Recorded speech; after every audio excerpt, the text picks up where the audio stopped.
Olá, muito boa noite. Hoje, 28 de outubro, Dia do Servidor Público. Parabéns a todos. Siga as nossas redes sociais, acompanhe ao vivo tudo pelo portal guará.com. 8º dia de paralisação dos trabalhadores do sistema de transporte público da capital. Nenhuma reunião ou mediação entre as partes nas últimas 24 horas. Quem vai solucionar a questão? Entidades do comércio de São Luís fazem manifesto na Rua Grande para alertar sobre prejuízos ao setor com a greve. Auxílio creche está entre os pedidos dos rodoviários. O tema chegou à discussão na Câmara de Vereadores. A informalidade na Rua Grande causa desordem neste final de ano. E ainda, cartórios de todo o Brasil passam a integrar rede de apoio a combate à violência doméstica.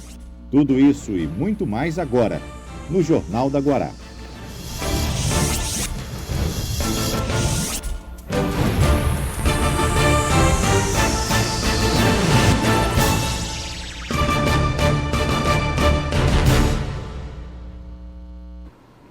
A nossa edição traz como destaque os desdobramentos da greve dos trabalhadores do transporte público. Entramos no 8º dia sem solução. Hoje, como forma de protesto, os donos de lojas do maior centro comercial de São Luís fecharam as portas. Eles alegam prejuízos ao setor, atrapalho aí na retomada da economia e pedem um entendimento urgente entre as partes. Diante de uma paralisação geral do sistema de transporte público na ilha de São Luís, as entidades empresariais resolveram dar um sinal de alerta. A Associação Comercial do Maranhão, Câmara de Dirigentes Lojistas de São Luís, Federação do Comércio do Maranhão, entre outras instituições, as atividades foram paralisadas nas lojas da Rua Grande hoje por cerca de 1 hora, chamando a atenção dos poderes públicos e dos envolvidos no processo de greve. Com a paralisação, os comerciantes alegam a falta de consumidores, despesa com transporte ao funcionário e ainda precisam encerrar as atividades mais cedo. Em sintonia com o setor comercial, nós da FEComércio, CDL, Associação Comercial, estamos aqui trazendo o nosso apoio, a nossa consideração a toda essa situação que nós estamos passando de greve na capital de São Luís. Estamos no meio da Rua Grande, o maior centro comercial de São Luís, com as lojas quase todas fechadas, pouca gente, trazendo um prejuízo muito grande aos empresários e ao povo em geral que participa aqui dessa artéria. Esta semana, na terça-feira, as entidades empresariais divulgaram uma nota manifestando profunda preocupação com a manutenção da greve do transporte público. A nota ressalta o momento de recuperação de vendas, retomada de empregos às vésperas do período natalino. Entre outros pontos, a categoria dos empresários pede uma definição sem prejuízos à população com o aumento de tarifa. Está fazendo esse protesto para chamar a atenção das autoridades pela falta dos ônibus, porque a cada dia tem diminuído o movimento na rua devido à falta dos ônibus. Isso tem afetado muito o comércio, demais mesmo. Então com isso a gente preparou esse pequeno protesto para mostrar às autoridades a falta que está fazendo os ônibus aqui no nosso centro comercial. Os efeitos da greve dos rodoviários chegam também às tribunas da Assembleia Legislativa, Câmara Municipal, aqui de São Luís. Marcos Saldanha já conosco, para seus comentários. Boa noite, Saldanha. Seja Boa noite, Hugo. Essa discussão de 8 dias, caminhando para o 9º dia, chegando aí nas assembleias, eles têm força, eles têm como também tentar resolver essa situação? Pois é, o que impressiona, na verdade, não é a força política que o assunto deveria ter, é exatamente o inverso, é como não está tendo um debate político em relação a ela. Aí alguns dirão assim, bom, a gente reclama quando se politiza a questão. Eu não reclamo, eu acho que tem que politizar. Aliás, a gente vota nos nossos representantes para que eles, ao politizarem as questões, resolvam, debatam. Agora, é importante a gente analisar exatamente o que justifica esse relativo silêncio. Quando eu digo relativo, talvez seja para não generalizar o 100%, mas quando eu falo a casa, qual é o posicionamento, por exemplo, da Casa do Povo da Câmara Municipal? Qual é o posicionamento, de fato, da Assembleia Legislativa? Eu posso considerar posicionamentos individuais de parlamentares, mas eu pergunto, a casa, mediante uma greve que já se arrasta para o 9º dia e assim deve ir para 10 dias, por exemplo, um número expressivo de paralisação e, sobretudo, quando a gente não consegue entender qual é o posicionamento. Aqui a questão não é criticar o papel do prefeito ou do parlamentar, mas dizer o seguinte, o que precisa ser feito politicamente para se resolver a crise? Por exemplo, a população, ela quer que o problema seja resolvido. O prefeito, por exemplo, ele está lutando para não ter o aumento da passagem, mas será que os empresários de fato querem o aumento da passagem ou querem um aumento do subsídio? Talvez o que seja interessante entender é que para você ter a população dentro do conflito é preciso saber a quem a população deve recorrer. Ou seja, o que os empresários de fato estão querendo. Uma das formas da população opinar e participar talvez seja, Hugo, a questão da transparência. Ou seja, por que as planilhas elas não são publicadas? Por que a gente não sabe exatamente quais são os valores que as empresas de transporte público recebem? Isso todo mês publicado, não ficaria muito mais fácil para a população se posicionar em relação ao empresário? Porque toda greve de ônibus, o que a gente acompanha é a mesma coisa. O empresário reclama dos prejuízos. O trabalhador reclama dos salários defasados e baixos. E a população reclama exatamente do ônibus que não tem qualidade. Ou seja, e nós jornalistas temos dificuldades em nos posicionar porque não temos o que é essencial para um debate, que é a informação. Então eu acho que a grande questão, quando você politiza a questão, é politizar ela dentro dos dados transparentes. Se nós todos, jornalistas, vocês da população, tivessem acesso aos dados que dizem respeito ao transporte público, ficava muito mais fácil a gente se posicionar. O que acontece não é a politização da greve, o que acontece é a partidarização da greve. É como se a gente tivesse, ao fazer qualquer fala, tomando partido pelo prefeito ou contra o prefeito. Então eu acho que, a princípio de tudo, Estado, porque tem a MOB, o município, porque tem a prefeitura, e claro que tem a maior parcela de responsabilidade, mas claro que a Câmara Municipal de São Luís precisa se posicionar. E eu acho que nesse momento, a minha bandeira a levantar aqui para o cidadão é principalmente transparência. Vamos tornar públicos os contratos, vamos tornar públicos os valores e vamos tornar públicos os repasses. Se a gente souber exatamente isso, a gente consegue fazer uma opinião de fato de quem é que pode ceder um pouquinho aí no posicionamento e defender quem merece ser defendido e acusar quem merece ser acusado. Ministério Público do Trabalho, Tribunal Regional do Trabalho também entraram nessa discussão, mas as coisas não avançaram. Eles também têm papel importante nessa discussão? Não há dúvida que todos esses entes, eles têm um papel fundamental e determinante. Ou seja, não há dúvida que é justa a luta do trabalhador pelo aumento. Aí você vai dizer, você está sendo então, Marcos, corporativista, está defendendo sempre o trabalhador. Esse é um posicionamento de esquerdista, defender o trabalhador. Não, não é isso. Você que está aí me assistindo, é claro que você está sentindo o teu salário defasado. Por que o motorista de ônibus não estaria? O preço da carne, o preço de tudo, da energia subiu. É claro que o trabalhador quer o aumento. A grande questão é, e se esse trabalhador, na verdade, está sendo usado? Outra pergunta, a greve, por exemplo, se o trabalhador hoje quisesse voltar a trabalhar, o dono da empresa deixaria ele trabalhar? Ele está tendo acesso, de fato, aos ônibus? Porque a grande questão é, o trabalhador, ele quer melhores condições de vida, mas talvez ele está sendo penalizado quando, na verdade, o que está por trás é o interesse do patrão. Preciso chamar a atenção. O que eu vejo é o sindicato patronal sendo o grande responsável pela greve. E a justiça, em geral, acaba recaindo sobre os trabalhadores. É por isso que eu digo, é hora de tornar público todos os interesses, todos os valores, para a gente poder, de fato, saber quem precisa ser responsabilizado. Obrigado, Saldanha. Tomara que a gente não avance aí pelos 9, 10 dias de greve. Boa noite. Já é hora de resolver essa situação, né? Isso é bom para todo mundo e é necessário. Obrigado, uma boa noite.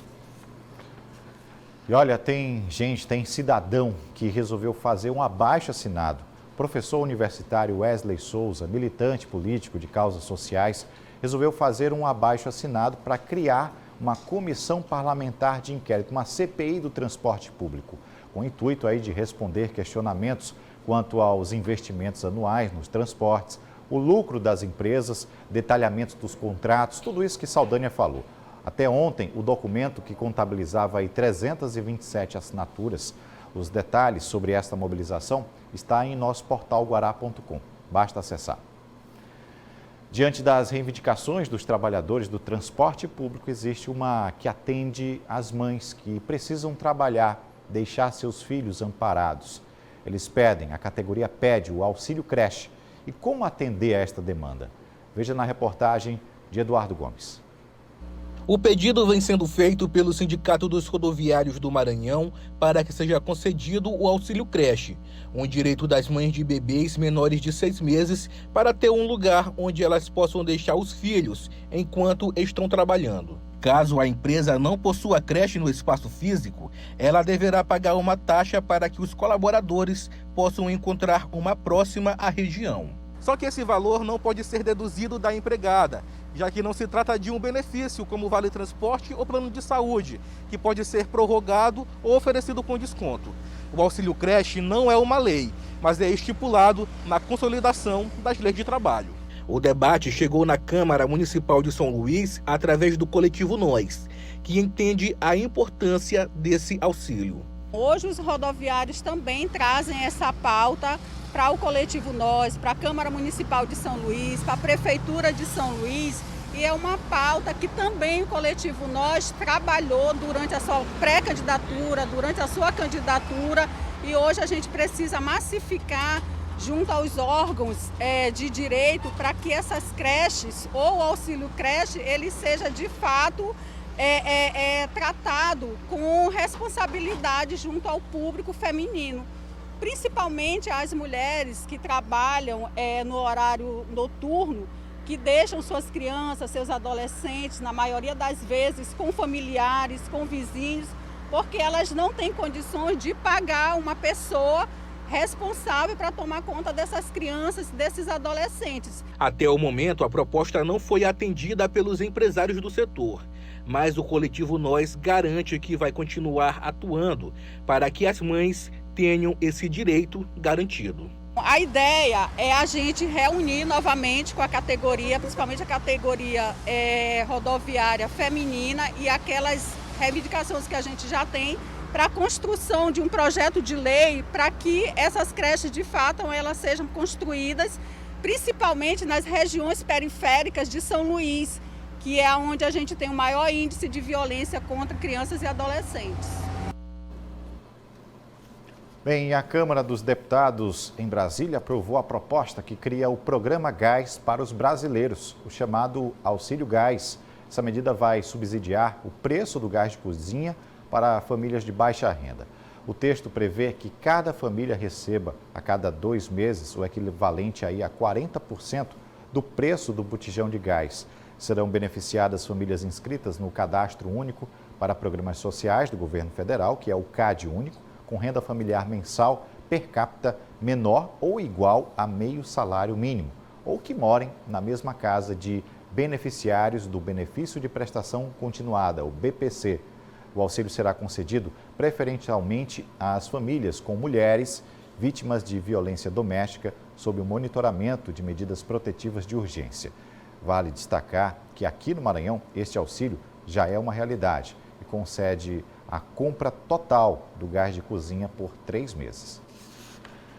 A hora de ir para o intervalo. Na volta, temos informações sobre o funcionamento do comércio para este feriado que se aproxima. É um instante só.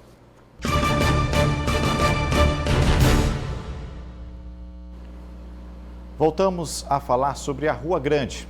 Mesmo com o problema da falta de ônibus, ainda é possível vivenciar a falta de organização do comércio informal. A Câmara de Dirigentes Lojistas pede uma maior fiscalização, já que o período de fim de ano aumenta o volume de vendedores ambulantes nas ruas. Na Rua Grande é possível encontrar uma infinidade de produtos. São roupas, calçados, acessórios e até aquele bom e velho lanche. Tudo ali no meio da rua. Os produtos são oferecidos pelos vendedores do comércio informal, que garantem ainda um bom desconto. Com certeza, porque isso aí faz parte da venda e da compra do negócio, né?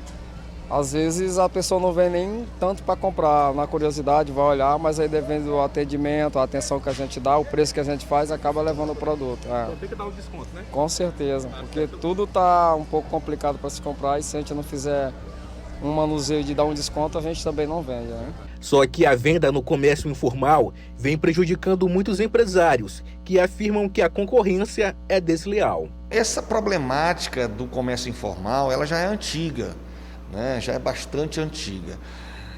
O que nós achamos é que está faltando uma maior fiscalização e o cumprimento da lei que foi promulgada na Câmara dos Vereadores há muito tempo atrás, né?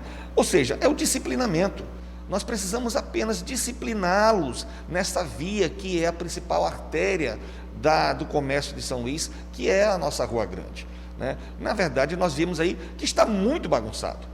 Muito bagunçado. E aí nós conclamamos ali nós temos uma feira livre, nós temos ali produtos irregulares. Então nós solicitamos também a atitude do poder público, Inmetro, Receita Federal, né, a própria Secretaria Estadual da Fazenda, porque nós, os lojistas que estão ali estabelecidos, nós estamos recolhendo os impostos da venda da nossa mercadoria. Em 2017, os ambulantes foram retirados da Rua Grande após a reforma de requalificação que foi iniciada com recursos do governo federal. Após os serviços, eles voltaram a ocupar o maior ponto comercial de São Luís. A preocupação de muitos lojistas é que aumente ainda mais o número de vendedores ambulantes nesse fim de ano. Isso porque o Natal e Ano Novo aquece muito as vendas aqui no maior ponto comercial de São Luís, principalmente com a liberação do 13º, que aquece a economia local. E aí torna-se uma concorrência desleal. Vamos disciplinar o comércio informal na Rua Grande. Olha, segundo nota divulgada pela Federação do Comércio de Bens, Serviços e Turismo do Estado do Maranhão, a FEComércio, o comércio lojista de São Luís terá autorização para funcionar na próxima terça-feira, dia 2, no dia do feriado nacional, dia de finados.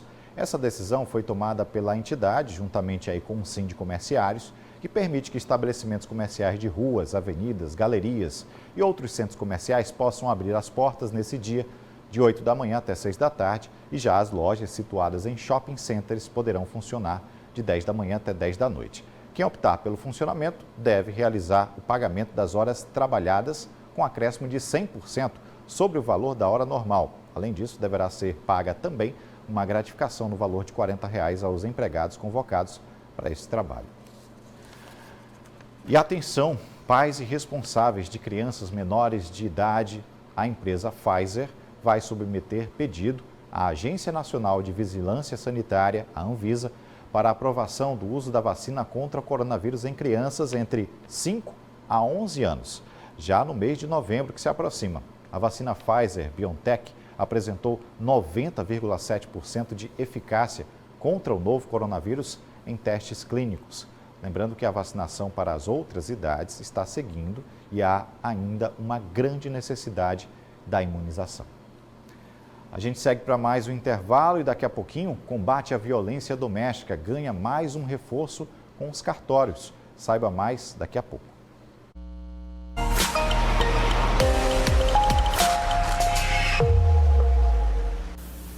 A previsão é que para a partir das 0 horas e 22 minutos, a pré-mar estará com 14 metros e 5 centímetros. Às 6 horas e 55 minutos, a baixa-mar estará com 1 metro e 8 centímetros. Às 13 horas e 31 minutos, a pré-mar estará com 4 metros e 4 centímetros. À noite, às 19 horas e 20 minutos, a baixa-mar estará com 2 metros.